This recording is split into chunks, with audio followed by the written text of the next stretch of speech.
malice secret onction nangae singa loketo te. Bonjour n'avance bakolanda video oyo ngai ser 0 na ministère oyo nzambe apesi biso racheter le temps car les jours sont mauvais. Lelo toye lisusu kolobela de la part de l'Éternel. Lelo nazali ngai moko te, nazali na papa Pedro aye parce que nzambe atie eloko a partager kati na bana na nzambe na banso bakolanda video oyo. Nzambe apambola bino soko édifio partager yango parce que tolingi ko avertir peuple de Dieu na temps o tozo ko vivre na temps ya fin ndenge ministère na ngeza ndenge chaîne o ezali thème na ngo ezali racheter l'état quand les jours sont mauvais. Nous vivons dans les mauvais jours. Alors Bible lobi toza leveiller Seigneur atie maloba kati na papa Pedro o lelo akoya ko partager biso liloba na nzambe yango na présenter bino papa Pedro o azali mobali ya ser 0. Toza ko servir nzambe na ministère o racheter le temps, toza ko servir nzambe na intercession internationale pe Seigneur azopesa biso ba message pe maloba to ba ko partager kati na liloba na nzambe kati na bana na nzambe kati na église du corps de Christ afin que bana na nzambe bazala éveillé tozala ya kolamuka tozala te neti histoire a dit vierge les 5 étaient folles parce que tous en attend à la fin. Bientôt Jésus revient bientôt, donc rachetez les temps car les jours sont mauvais. Papa Pedro akoloba lelo na kombo na Yesu Kristo totiki maloba na papa Pedro.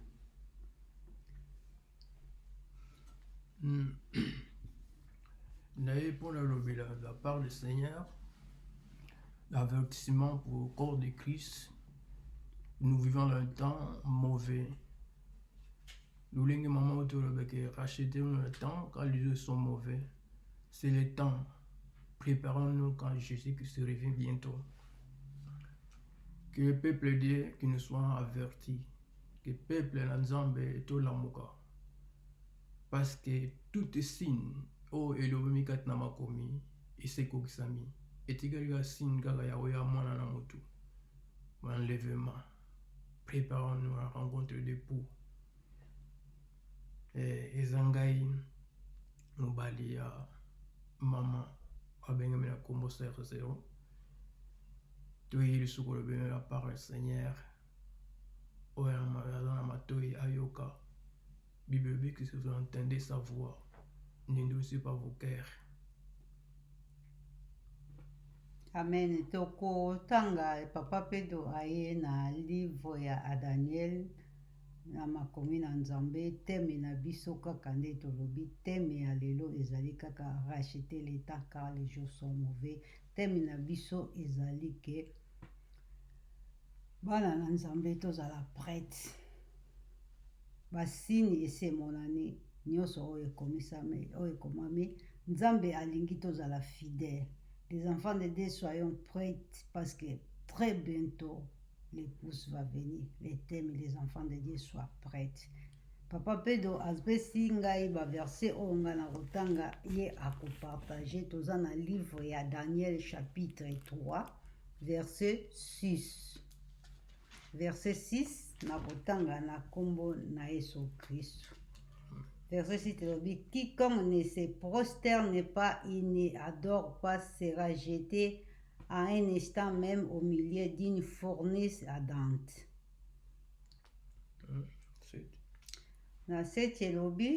C'est pourquoi au moment où tous les peuples entendiront le son de la trompette, des chaloums, de la guitare, de la samboquet, des pisseteries et de toutes sortes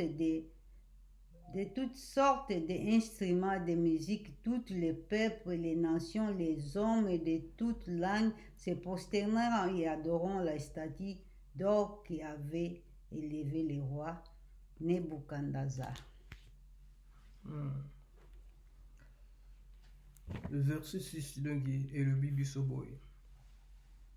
Que Natango ya empire babylonien, tomoni que peuple na Nzambe bazalaki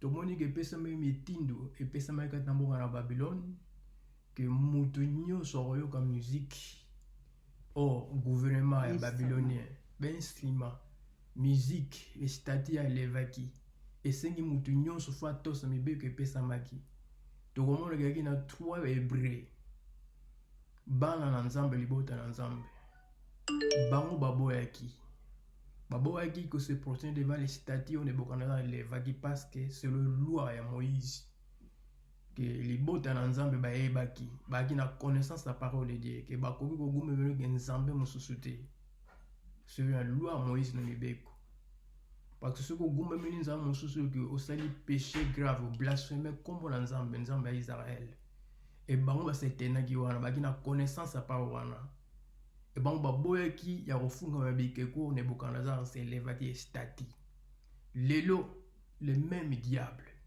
ozo kwazir oazisaki na ntango wana Nebukadnezar il est le même il agit Bible dit que il est un lion résistant il cherche ce qui dévorera dans le temps où le peuple na nzambe to lamoka le même estati le même tout la Babel nzambe akonfondaki bango le même diable ajouera ba rôle nyonso aza lolenge ya milimo ne ajouaka sur 3 dimensions parce que adonkaka kaka doki nzambe aimitaka nzambe parce que azalaki doki na lola ayebi premier rôle na ye esprit ya système politique deuxième religion troisième commerce et mon pepa na ye bimaka kati na monoko doki ya drago ke Lucifer ancien serpent Satan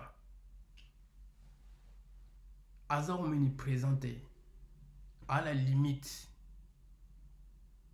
mais bana na nzambe to veille tomoni ke 3 hébreux 3 bagenemo baki ainsi dit l'Éternel baki na parole nzambe kati na bango na mitema na bango barefusaki mpo bango bafukama liboso doki ya stati parce qu'il était interdit à la loi de Moïse okoki kosala yango te akofukama na bikeko doki nzambe mosusu e basetenaki yango na mitema na bango yango baboyaki base prosterner devant stati ya Nebukadnezar elevaki ezaki Meshek Abednego Shadrach Meshek Abednego merci maman yango na ntango le même diable lelo tokolobaka corona le même empire babylonien lelo Babylone ekomi doki Europe américain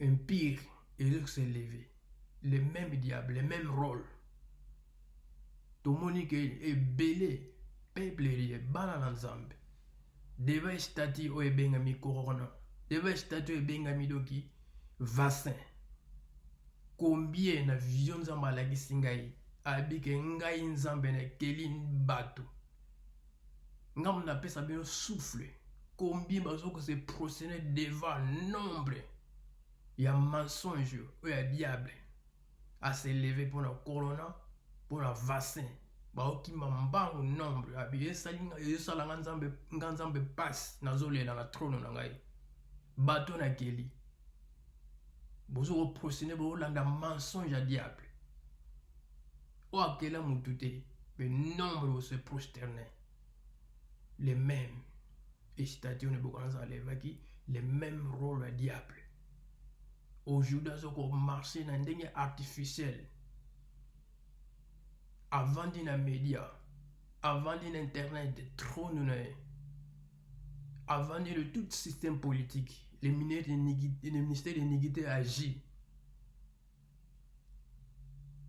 yango tosala prida bana na nzambe tomoni ka attitude ya 3 jeunes hommes 3 hébreux bango baboyaki etango baboyaki bango kofukamela devant stati e roi Nebukadnezar asilikaki apesaki mitindo bachauffe donki fournaise ardente 7 fois ya bosanaki ntango apesi siffle 7 fois ayebi teke aévoke présence na nzambe parce que nzambe akela mokili akeli nyonso na 6e jour na 7e jour apemaki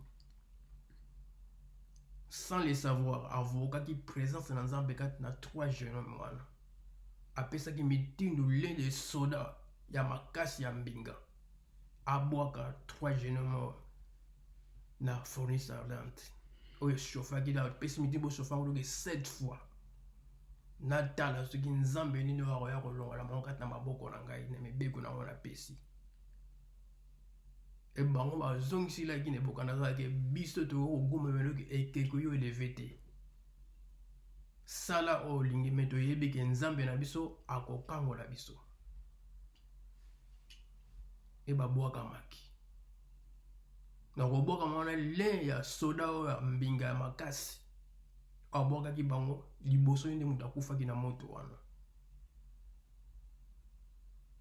esima yango na Nebukadnezar bazofete bazoganga bazobina tomoni ke moma epesamaki apesi mitindo ke toketala 3 hébreu wana tobwakaki na libulu ya moto eske bazovivre Nebukadnezar ayaki apesaki mitindo baye kotala batala ke 3 jeunes hommes hébreux bazomarche kati na fournaise ardente bilamba na bango ezikisamaki te banzoto na bango ezikaki te si 3 na bamoni 4e motu kati na 3 jeunes hommes hébreux balobi kana elongi ya mwana na motu mwana na nzambe c'est l'image de Jésus-Christ de Nazareth en personnel akitaki mpo akokangola 3 jeunes hommes parce que nzambe ali derrière parole na ye mpo barefusaki c'est lui-même éternel qui a inspiré Moïse ya kopesa mibeko ya libota na nzambe bakoki kofukamela nzambe mosusu te nzambe ayaki kointervenir parce que amonaki kondima na bango nzambe akitaki na forme ya motu bamonaki balobi kaza na elongi 4 personnes tomoni kaza na elongi ya mwana na nzambe c'est image de Jésus-Christ de Nazareth en personnel ndenge bible elobi que toute la plénitude de Dieu habite en Jésus-Christ. Jésus-Christ est Dieu en personnel.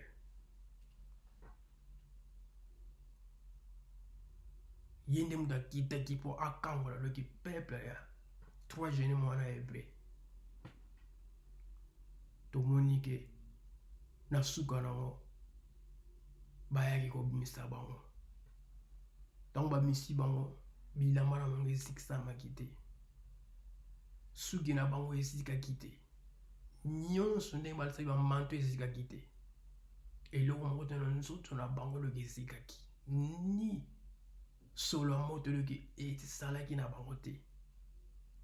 Les Mokandare vont rencontrer que le seul Jésus-Christ de Nazareth, Dieu d'Israël, celui qui est l'auteur de toutes les délivrances. Est-ce que le biso bana nzambe biso tondimini Jésus-Christ Seigneur Sauveur nami PPO n'empire s'est levé les mêmes diables à choisir. Est-ce que tout ça kondima lulenge 3 hébreux baki na yango parce que Bible recommande biso to imiter de que foi kondima ya ba ancien na biso. Le papa spirituel. Na yango donc photo imiter kondima wana. To mo le nzamba intervenaki devant danger bandimi. Ba kufa ba ziksamake ba procéder devant les statues, devant le faux dieu de Dol, ya babylonien. Tout le monde qui si masuka nango nzamba ya kokangola mako intervenir. Tout le monde qui Nebukadnezar akumbisaki nzamba ya Israël, a reconnaître ki nzamba wana le seul le Dieu tout puissant, ozana makoki to ko kangola. Mutu kat na citation soit danger. Prenons nos gardes. Tout imiter qu'on dit malolenge wana. D'autres termes, Bible le bien Seigneur le dit que quand le Fils de l'homme viendra sur cette terre, trouvera-t-il les hommes de foi? Nous pourquoi tu as insister. Celui qui entend cette parole fait attention. Tout en Apocalypse, et Apocalypse. Apocalypse chapitre 16 verset 13 à 14. Chapitre 16 verset 13 à 14. 13 et 14 de la Bible. Je vis sortir de la gueule du dragon, de la gueule de la bête et de la gueule du faux prophète, trois esprits impurs, semblables à des grenouilles, car ce sont des esprits des démons qui font des prodiges et qui vont vers les rois de toute la terre afin que les rassemble pour le combat des grands jours de Dieu Tout-Puissant.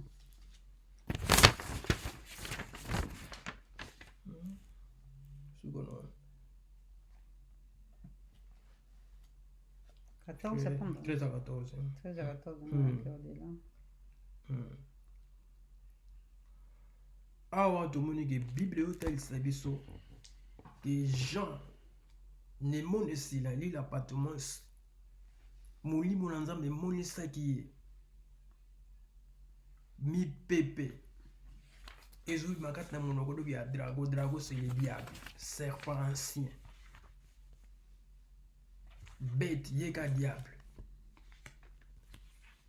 abezwi makati na monoko na ye mipepe ebimi kata monoko ya bête que un homme que Dieu va établir et que Satan va établir, qui va gouverner sur tout empire mondial. Il y a bien un bête antichrist.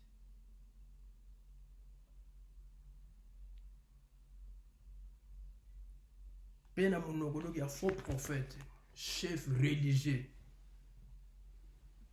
On a le même dessin avec l'homme politique qui est la bête, avec faux prophète, religieux, chef religieux, dans commerce.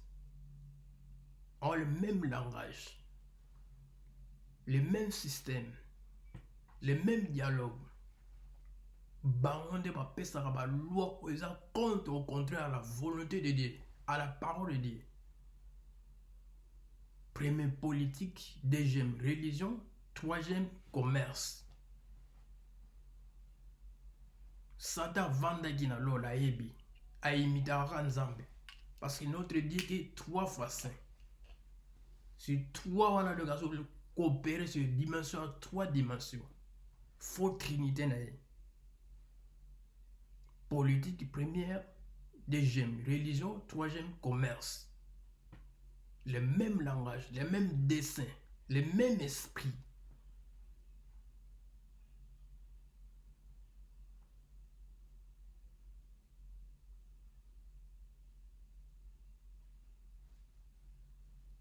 Et l'unikat na monoko yo dragon.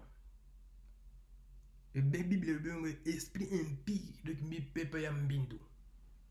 Esprit malin. Esprit satanique. Diabolique sont l'esprit démoniaque. Ils ont gouverné mon kilio. Eux pèsent mbeko. Il y a un même monde sur toutes sortes de mensonges. Qu'on a séduit de peuple, nation, sur toutes les risques mensongers.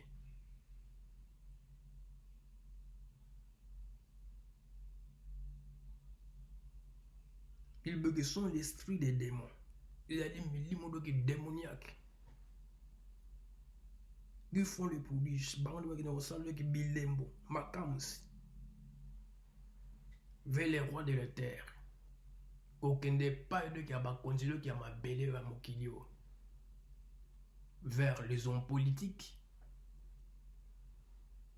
Un homme politique a marché sur lui, il est écrit, il est serviteur de Satan. La majorité va ça la pacte na diable. La plupart. Ça la pacte na diable. Gouverner David est gouverné avec l'amour. Il jugeait avec la justice de Dieu. David il était prêt à être na trône na Bible za ki pembeni wana. Atako sala seno oyo makomeli seno loi ya Nzambe ndengelo mais leo to moyi bakonzi mboka lelo bazo sala yango te. Amen. Bakonzi mboka oyo même so babi na monoko parole de Dieu o ngana ko servir Nzambe mais na ba acte. Au contraire. Bible zo bake misala na biso yango zo la kisabo Amen. biso nature na biso zo moita makati na misala biso yango Bible lobi ke Jésus Christ za kati na biso aza amour. Un enfant de Dieu il faut avoir l'amour. Amen. Tout le monde qui mokili aline mama autour de sans pitié sans miséricorde. Un gouverneur est responsable. Un gouverneur c'est un berger qui conduit le peuple de Dieu. Doit avoir compassion comme notre Dieu compassion. Qu'on soutenir, qu'on secourir, monter maman vers le peuple, vers l'indigent, vers les orphelins, vers les pauvres, vers les veuves. Mais l'élo au contraire. Mon conduit mon côté, à côté la main, à mi moni se genzamba tigile temps. D'abord Toyebi, Nebuchadnezzar s'élève qui. Mais sort na souka na lo nzamba suki sakiye. Hitler nzamba suki sakiye. Pharaon nzamba suki sakiye. Aucun homme politique qui a beaucoup s'élever nzamba le on a dit qu'il est temps. Nzamba tela maka. Pour Alex Nzambe, il est le créateur. Peut tout le monde qui a tout mi pepo Satan ya ko séduire bango. Mi beku faux loi. Ya ko torturer peuple. Discours moko de mon politique de que bon li sabat. Discours moko de mon politique de changer bateau. Discours moko de mon politique de changer mokili. Discours moko te bon li sabat. Au contraire, les discours sont vains. Au contraire, que mobiliser qu'on s'empire dans ma baie. Tirons un exemple. Mi be konyo so ma be on zamba boy au Bible boy nzamba boy. Ils ont un homme politique. L'homosexualité, le lesbien, le divorce est autorisé. Les avortements est autorisé. Et pas tout le monde dit non. Bato ba kambara biso. Sans Jésus-Christ ba li ba serviteur de Satan. Tout veille dans l'ensemble corps de Christ.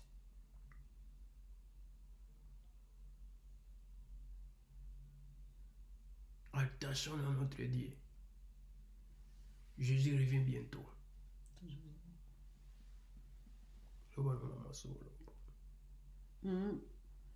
Ndenge papa pedo aza koloba toujours toye koédifier corps de Christ toye kolobia Nzambe parce que Seigneur alakisaki papa pedo vision comment Nzambe aza kolela na trône mpona bato oyo yakela ndenge nini baza précipité na baloi oyo bato ya mokili bazwi na baloi oyo bazwili biso ya mopepe oyo o bolata ba masque liboso bakuwa confiner ekomi ba masque ekomi lelo oyo ba vaccin eza ba loi oyo bango bazwi seno bango est-ce que ba loi wana ekosauve biso oyo ekosauve biso lelo soki papa pedo aza aye na image koloba parce que Seigneur amonisaki ye na vision Nzambe na trône ndenge aza koregrete na milimo oyo yakela baza ferme te Nzambe apesi papa pedo verset oyo tozwa exemple ya Shadrach, Meshach, Abednego baza ki ferme pe fidèle na Nzambe oyo bango bayebaki parce que nous servons un Dieu vrai, un Dieu fidèle, un Dieu juste. devant mi pepe oh nyonso tout ba première vague ye deuxième vague ye corona troisième vague ye siko bazo batozo tande quatrième vague na troisième vague ba pesi mi beko to ba tu ba se vacciner mais bato nyonso ba se bazui yango bango peka bazo bela yango Seigneur azole na trône surtout que bana na nzambe bi ba serviteur de Dieu oyo mingi bazui pe ba vaccin oyo baza malade baza na bakoma bozaki tozali bi bazali na kondimate loko Shadrach Meshach Abednego yango nzambe aza kolela na trône Seigneur amonisaki papa Pedro na vision aza kolela na trône tango Seigneur aza kolela papa Pedro azali kolela papa Pedro alobi yo te muto zolela mengai molimo ya papa Pedro na vision na ezalaki pe kolela parce que alakisaki ye alobi que je vous ai établi comme des sentinelles atabli biso comme ba sentinelles soki tomoni eloko so tozwi eloko il faut ko révéler na peuple de Dieu afin que makila ya bato ezala kati na biso te soko ozwi na livre Ézéchiel chapitre 2 chapitre 2 komona que fils de l'homme j'étais établi comme centenaire donc biso nzamba benga biso na ministère intercession to intercédaka pe établir biso comme intercesseur ba centenaire pour éveiller pour parler le peuple de Dieu pour na ko réveiller mutu aza konimba lelo batu baza ko s'inquiéter o babi na septembre 20 ya corona ezoko ya makasi batu yangona bozo obligé bozwa vaccin est-ce que vaccin wana ekosauve biso ndenge papa pe de toloba ba loi nini eloko nini gouvernement sala o échanger ba citation ya mokili moko te grâce au biso tozwi premier vent nzambe a protéger biso tango premier vent yaki batu nyonso na ba pagan na ba chrétien tozwaki chapitre psaume 91 mais psaume 91 wana soki otangi yango lelo kaka yo moko zo se précipiter kozwa vaccin est-ce que concorder aux na foi problème yango yo Seigneur aza kolela na trône na biso ba na nzambe Bible lobi dans les derniers jours vous verrez pour na biso biloko tozomona tozana ignorance te Bible lobi na biso sont des signes de la des temps de la fin donc yango zo kotinda biso tozala ferme na nzambe o ndengi Shadrach Meshach Abednego bazaki ferme na nzambe wana fournaise dante zaki moto pote soko tangi na Daniel 3 nozomona bato même babwakaki bango bakufaki mais bango na kati bakufite po mona ke Bible lobi que c'est Dieu qui protège c'est Dieu qui garde na psaume lobi que si nous gardons c'est avec nous gardons si l'Éternel ne garde pas si nous baptisons c'est avec et nous baptisons si l'Éternel ne baptise pas. Donc place wana yango papa Pedro Seigneur a permettre ya osa vidéo aya ko réveiller yo oyo nanu omiskui qui kondimate parce que Bible lobi de papa Pedro baki est-ce quand je viendrai je trouverai les hommes de la foi question Seigneur a tout que est-ce que tango ngana kozonga na ko trouver sous batu ya foi yango nzambe aza kolia parce que moni combien les enfants de Dieu nous sommes tokwisa mina mupepe oyo na séduction na parole oyo nde Bible lobi na apocalypse ke sa na munoko ya dragon ezali ko bimisa ba grenier ezali ko bimisa ba loi do ba grenier ezali biloko mabe misala mabe ba loi ya mabe nde papa peta bi ba loi lelo to moni même l'église ba permettre oyo Bible boye ya sodomiste ba permettre divorce bango batali boso awa na monde na mboka na biso tozali na continent oyo bango ba permettre moi si oza na droit ya ko divorcer moi si oza na droit ya ko divorcer au Bible lobi que au commencement était pas comme ça soko zui na Marc 10 au moment là que tant ba disciple ba yaki ko lobe pas Jésus au commencement était pas comme ça parce que nzamba ça qui mobile ça qui moi c'est personne ne sait pas ce que l'Éternel a venu mais lelo bango batumba pesi ba loi wana donc soko zui na apocalypse mamaloba wana nyoso te zoko bima na ba greni wana eza ba loi oya mabe yango nzambe azolela na trône est-ce que mukolo koya ko trouver batu na kondima yango tokotanga lisusu na livre ya Esaïe chapitre 14 verset 20 à 22 tokotanga oyo nini makomi elobi na kotanga na kombo na Yesu Christ. Esaïe chapitre 14 verset 20 à 22 elobi boye. Tu n'as pas venu à eux dans les sépulcres car tu as détruit tout. Tu as détruit ton pays, tu as fait périr ton peuple. On ne parlera plus jamais de ta race des méchants. Préparer les massacres des fils à cause de l'iniquité de leurs pères. qu'il ne se lèvera pas pour conquérir la terre et remplir le monde d'ennemis. Je me lèverai contre eux, dit l'Éternel des armées. Je supprimerai les noms et les traces. Pardon, je me supprimerai les noms et les traces de Babylone, ses descendants et sa postérité, dit l'Éternel. Sa postérité, dit l'Éternel. Donc, awa tozokomona, tokomati na 26 et 27, na 26 et 27, il dit, voici la résolution prise contre toute la terre. Voilà la main entendue sur toutes les nations. L'Éternel des armées a pris cette résolution qui opposera. Sa main est entendue qui la détournera. Alors, awa boye, Seigneur azomonisa biso ndenge nini soko bandi na Esaïe wana 14 na verset 20 ndeni Seigneur akodétruire Babylone. Babylone ezoloba lelo empire romain, Babylone ezoloba lelo système politique makambo tozovivre lelo. Seigneur azoloba biso soko tenga na Esaïe 14 na 20 ezoba ndeni ya kosala na 26 na Seigneur alobi ke yende mutu akosala yango.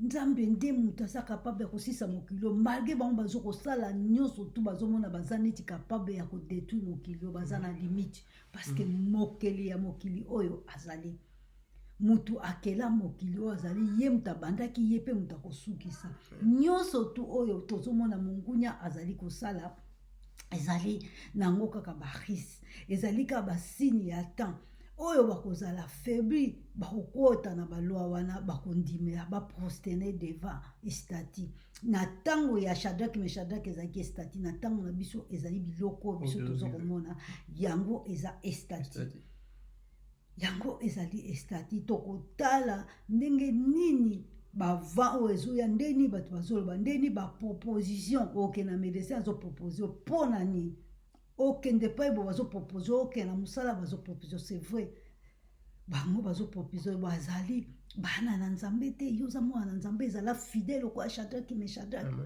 ezala fidèle parce que c'est Dieu qui sauve, c'est Dieu qui garde, c'est Dieu qui protège.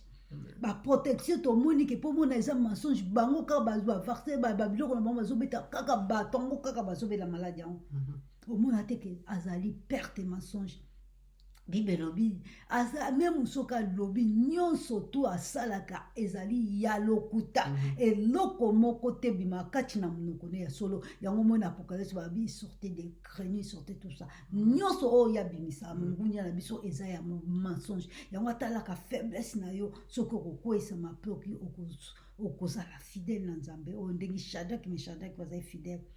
Ils étaient fidèles que soit niveau ya moto ezalaki balobaki ke o loi tozobanga te mais biso toyebi nzambe na biso akodélivre biso yango Seigneur azolela na trône est-ce que akotango akoya akotrouve bato akondima lokola Shadrach Meshach Abednego tokotanga na livre ya Apocalypse et na livre ya Sophonie chapitre 3 na livre ya Sophonie chapitre 3 elobi nini. Je peux marquer ça.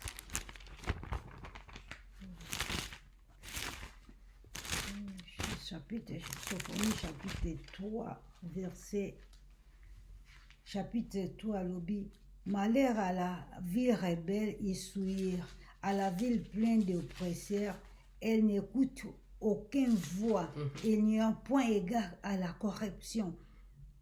Elle ne se confie pas à l'Éternel. Elle ne s'approche pas de son Dieu. Ses chefs au milieu d'elle sont des loups réjouissants. Ses juges sont des loups du soir qui ne gardent rien pour le matin. Ces prophètes sont ténébreux et infidèles. Ces sacrificateurs profanent les choses saintes, violent la loi. L'Éternel est juste au milieu d'elle. Il ne connaît point l'iniquité. Car chaque matin, il produit la lumière, ses jugements sans jamais marquer. Awa tomoni et Sophonie, Seigneur Azoloba, la ville pleine d'oppression, elle n'écoute aucune voix. Il n'y aura point égard à la corruption. Elle ne se confie pas à l'Éternel. Pour nini Sophonia Soloba parce que mon équipe peuple de dit basala qui corrompu, basala qui séduit, basala qui n'a confiance en Nzambe wana te. Yango Nzambe aekoloba na pokwa na lelo Nzambe aekoloba biso ndela papa peto tous la fidèle pe ferme na Nzambe obiso tozoko servir. Amen. Nenge Shadrach Meshach Abednego bazala qui ferme pe fidèle to moni ke Nzambe alongisa ki bango. Nzambe abimise ba on a fourni ardente. Nzambe pe akolongisa biso na mipepe nso tozande toyoki 4e vague ezoya eza songi na banini 4e vague wana lokola Nzambe alongisa biso na première vague alongisa biso na deuxième vague alongisa biso na troisième vague na 4e vague toza pe na kondima le même Dieu akolongisa biso na mipepe wana nyonso to donc toye lelo koloba papa pe doye koloba parce que Seigneur alakisa ke na trône na ye aza kolela Seigneur alingi la ferme et fidèle. Ce sont des signes. Oh, nous sommes en bazolowa, eza ba grenier, eza ba biloko ya mabe, oh eza ko bima kati na bango et ko sauver bisote et ko garantir bisote na vie na biso. Soki tozali ferme, Nzamba kolongisa biso na 4e vague na ba vague nyonso to bango ba proposer et ya Nzambe akolongisa biso parce que toza fidèle. To moni Daniel na azaki fidèle alonga ki to moni Shadrach Meshach na fournis ardente. En plus Bible lobi na biso ke ba chauffer ngo 7 fois plus. Et ça qui sommes, mais ils étaient fidèles, peu fermes, parce que Bible la foi c'est une ferme assurance des choses qu'on espère, que nous ne voyons pas.